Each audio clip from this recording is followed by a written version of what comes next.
2020년 9월 20일 오전 7시 50분쯤 경기도 분당의 한 아파트에서 70대 여성 2명이 숨진 채 발견됐습니다. 이들과 아침 운동을 하던 지인이 피해자들이 아침 운동을 나오지 않자 뭔가 이상하게 생각해 집을 찾아갔다가 시신을 발견하고 경찰에 신고한 건데요. 이 사건이요, 솔직히 이 사건 자체의 시작만 보면 그렇게 무겁거나 하진 않았습니다. 흔히 점100이라고 하죠. 파토에서부터 시작이 되거든요. 이 사망한 피해자 중에 한 명인 70대 최여인의 집에서 19일 낮부터 일시오락 정도로 잠깐 그냥 재미있게 놀자고 남자 2명에 여자 3명 이렇게 총 5명이 모여서 화투를 치게 된 거예요. 나이대는 모두 60대에서 70대들이었습니다. 처음에는 신났어요. 하하호호 웃으면서. 그런데 1시간이 지나고 시간이 점차 지나가면서 분위기가 점점 험악해지기 시작하는 거예요. 왜?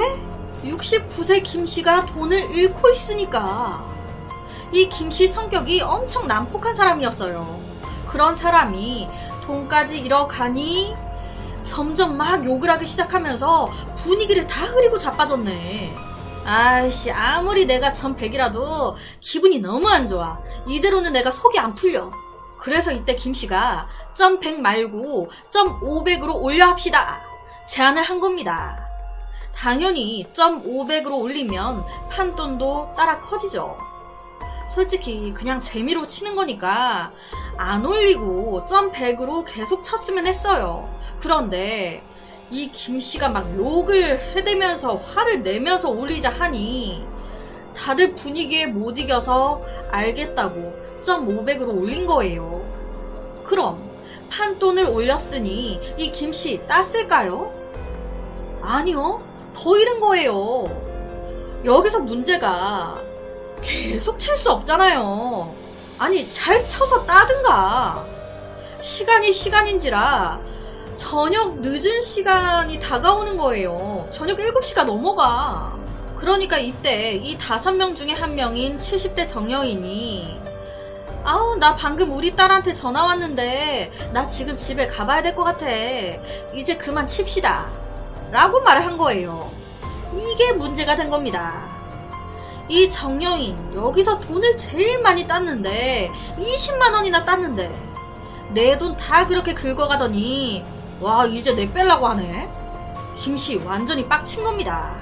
뭐 하는 거야 지금? 돈 먹고 튀는 거야? 뭐야? 뭐 돈 따면 집에 가고 돈 잃으면 밤새도록 치냐? 누구 마음대로 집에 가? 앉아 하면서 김씨가 막 욕을 화를 엄청 내기 시작한 겁니다. 본인이 잘 못 쳐서 다 이러놓고 화난다고 집에도 못 가게 잡아두기 시작한 거예요. 이 김씨가요, 이렇게 막 화를 내면서도 화를 내고 있으면서도 자기가 자기 분에 못 이기겠는 거예요. 와, 생각하면 할수록 막 화가 치밀어 올라. 내 돈을 다 저것이 다 따서 가져가 놓고 자기 돈 다 땄다고 좋다고 그냥 가려고 하네. 와, 나 속에서 찬물이 나네. 와, 이거 어떡하지? 그래서 자기가 직접 자기 손으로 112에 전화를 합니다. 한 저녁 9시가 거의 다 됐을 때 거기 경찰서죠? 지금 여기 어디 아파트 몇 호인데 여기 불법 도박이 이루어지고 있으니까 얼른 여기 와서 이 사람들 다 잡아가쇼. 너무 화가 나니까 막 복수하고 싶으니까 홧김에 자기가 전화를 한 거예요. 그래서 실제로 경찰이 현장으로 출동을 했습니다.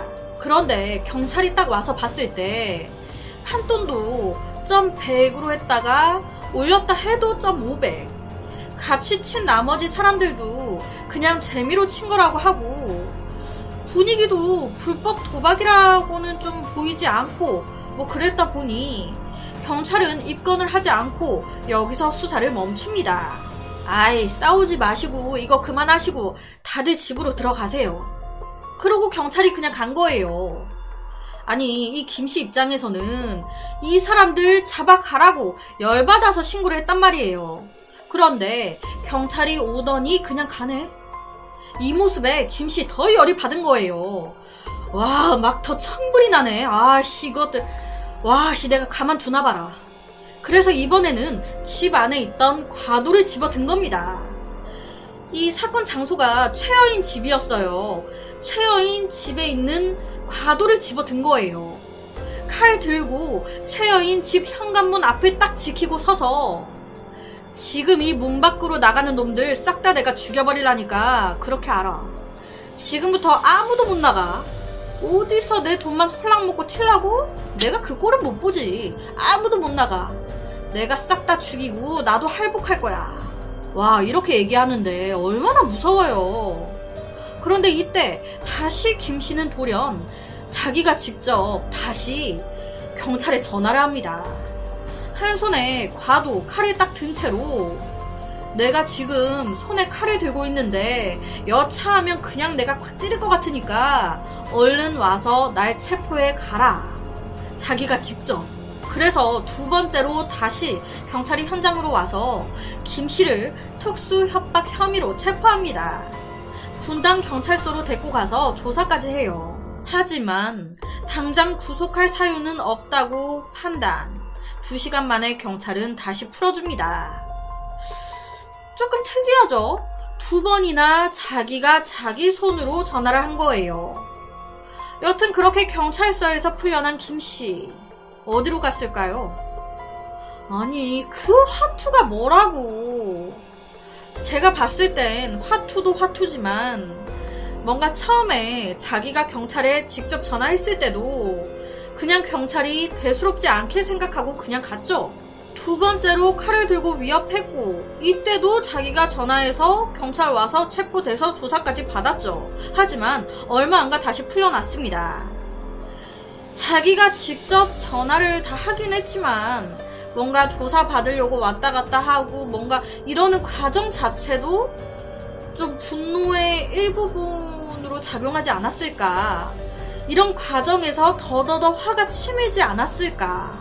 분노로 가득 찬 상태로 풀려난 김씨는 자기 집으로 돌아가자마자 소주 한 병 바로 들이키고요. 더 감정 조절이 안 되는 상태로 잠을 자는 게 아닌 풀려난 지 40분 만인 오후 11시 50분쯤 다시 흉기를 집어들고 화투를 쳤던 곳 최여인의 집을 다시 또 찾아갑니다. 술에 완전 취해서. 당시 그 집에는요, 집주인인 73세 최여인과 같이 화투를 쳤던 최여인의 지인이 남아 있었습니다. 갑자기 김씨가 자기 집 배를 막 누르니까 이때 최여인은 김씨가 이런 짓을 할 거라고는 상상도 못하고 잘 풀려고 이때 최여인이 집 문을 열어준 거예요. 그러면서 아우 김씨야, 경찰서 다녀오느라고 고생했어. 들어와서 같이 술 한잔 합시다. 들어오라고까지 한 거예요. 들어와. 이 김씨는요, 흉기까지 챙겨 들고 찾아갈 정도로 엄청난 분노에 사로잡혀 있는 상태인데 침착하게 최여인이 들어와라 어째라 하니 그 상태로 집 안으로까지 들어온 거예요. 그렇게 술 한잔을 하게 된 겁니다. 그런데 거기서 이 최여인과 지인이 그런 거예요. 아니 김씨, 그 화투가 뭐라고. 아니 도대체 경찰에는 왜 신고를 한 거야? 라고 툭 던진 겁니다. 물어볼 수 있잖아요.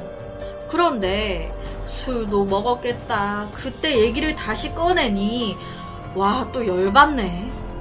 분노가 그대로 있는 상태였잖아요. 그게 바바박 터지면서 그 자리에서 그대로 흉기 들고 찌른 거예요. 만약 이때 피해자 최여인이 문을 안 열어줬다면 결과는 달라졌을 수도 있겠죠. 하지만 이 피해자들이 알았겠냐고요. 이럴 줄 알았으면 본인들이 알아서 제일 먼저 안 열어줬지. 상상이나 했겠냐고요. 전 100 화투가 뭐라고. 그렇게 끝내 김씨는 이웃 2명을 죽였습니다. 솔직히 어떻게 보면 이게 이렇게까지 2명의 목숨을 앗아갈 정도까지 갈 사건이었나? 라는 생각이 들어요. 진짜 어떻게 보면 별거 아니잖아요. 이렇게까지 안 갈 수도 있었잖아요. 아니 화투 그게 뭐라고. 그날 같이 화투를 쳤던 이 5명이요. 친하셨대요. 그러니까 같이 모여 치셨던 거였겠죠. 화투 치다가 화가 났어요. 그래서 경찰이 왔어요. 체포까지 됐어요. 그러면 그냥 집에 와서 자면 되잖아요. 그럼 아무 일 없었을 거 아니야. 자기 화도 좀 누그러들고. 그런데 이때 이 김씨는 자기 딴에 진짜 엄청나게 화가 나 있었나 봐요. 잠이 안 와. 막 속에서 찬물이 나가지고 잠도 못 자겠고 미치겠으니까 네가 죽든지 내가 죽든지 하고 칼 들고 올라가 죽인 거잖아요 지금. 당시 이 사건이요. 경찰청장까지 나서서 직접 죄송하다고 사과까지 했던 사건입니다. 왜냐면 2번이나 신고를 했었잖아요. 심지어 한 번은 직접 경찰 체포돼서 경찰서에서 조사까지 받았단 말이에요. 그런데 경찰 조사 과정에서 딱 보니까 이 김씨 전과 45범인 거예요. 전과 45범인 사람이고 그런 사람이 경찰에 신고했었고 칼 들고 피해자들을 위협까지 했어요. 그런데도 경찰은 풀어줬단 말이에요. 그래서 결론은 2명이 죽었습니다. 전과 45범. 어떻게 보면 이 김씨 서스름 없이 경찰서로 2번이나 전화를 했습니다. 이 부분이 어느 정도 이해가 가죠. 일반 사람은 무슨 일이 크게 있지 않는 한 경찰서에 전화하기 쉽지 않거든요.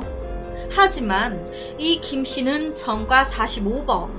아무리 못해도 40번 이상은 경찰서를 들락거렸을 거고 조사받고 전화도 하고 했었다는 거니까 경찰에 신고 전화하는 게 그렇게 어색하지 않았던 거예요. 솔직히 그런 생각이 들어요. 아무리 자기가 자진해서 신고했다고 하지만 흉기로 위협해서 경찰에 체포가 됐을 때 그때 구속이나 구금을 시켰어야지. 어떻게 전과 45범을 그대로 풀어주냐. 그래서 이 사단이 난 거 아니냐. 경찰 이건 니네들이 죽인 거다. 하지만 어떻게 보면 전과 45범이라는 건 이 경찰한테는 그냥 참고 자료일 뿐인 거예요. 전과 45범을 풀어준 경찰을 막무가내로 뭐라고 할 수도 없습니다.